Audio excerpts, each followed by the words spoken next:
फिर जो उन्होंने बोला कि क्या क्या बताएं। अब स्कूल में डालने का तो देखिए हमने सोच लिया है, स्कूल में तो हम डाल ही देंगे। आपके पास हम इसलिए आए हैं क्योंकि ये अपने नाम पर नहीं सुन रहा है, तो हमें वो थोड़ा लग रहा है कि पड़ोसी भी बोल रहे हैं।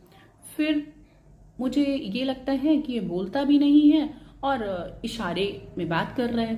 3 साल का हो रहा है तो मैं थोड़ा परेशान हो रही हूँ।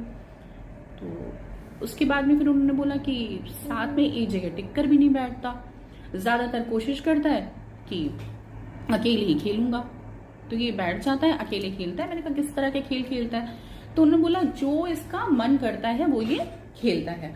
और ज्यादातर खेलता क्या है, कुछ चीजों की रेल बना देगा, आगे पीछे चीजें रखेगा और बार बार बार बार बार बार बार बार गाड़ी को बार बार कार को चलाएगा और गाड़ी को लेकर उसके पहिए को घुमाता रहता है। मैंने कहा ठीक है। तो मैंने उनको एक सजेशन दिया।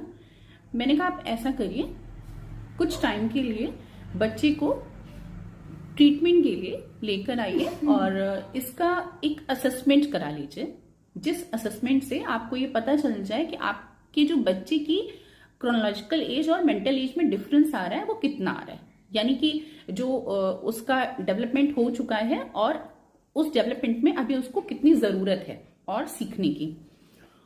तो उन्होंने कहा कि कहाँ होगा ये टेस्ट? तो मैंने कहा आपको कहीं प्राइवेट में कराना है तो आप प्राइवेट में करा लीजिए और सरकारी में कराना चाहे तो सरकारी में करा लीजिए।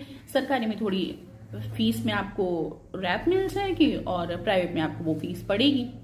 तो उन्होंने कहा कि ठीक है, मैं टेस्ट करा लूंगी, असेसमेंट करा लूंगे। तो वो शायद कहीं गए, उसके बाद टेस्ट कराकर जब वो दोबारा मेरे पास आए तब उन्होंने मुझे वो रिपोर्ट दिखाई और उन्होंने मुझे बोला कि क्या आपने मुझे भेज दिया था मैडम, और हम तो सरकारी में गए थे, दिखा कर आए, उन्होंने ये जो करा ये तो उन्होंने सिर्फ सवाल किए, ये कौन सा टेस्ट और असेसमेंट होता है, इससे क्या होगा? तो मुझे हंसी भी आई इस बात को सुनकर कि वहां पर इतनी काउंसलिंग होने के बाद भी ये चीज आपको नहीं समझ में आ रही है कि बच्चे में प्रॉब्लम है और जो प्रॉब्लम है उसको आप समय रहते ठीक कर सकते हो अगर काम अच्छे से किया जाए तो मैंने उनको बोला कि आपको डॉक्टर ने वहां कुछ बताया?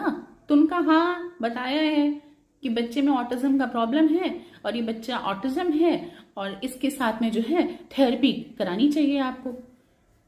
कहेंगे कि हमको ये सब चीजें ना मैडम समझ में नहीं आती हैं कि थेरेपी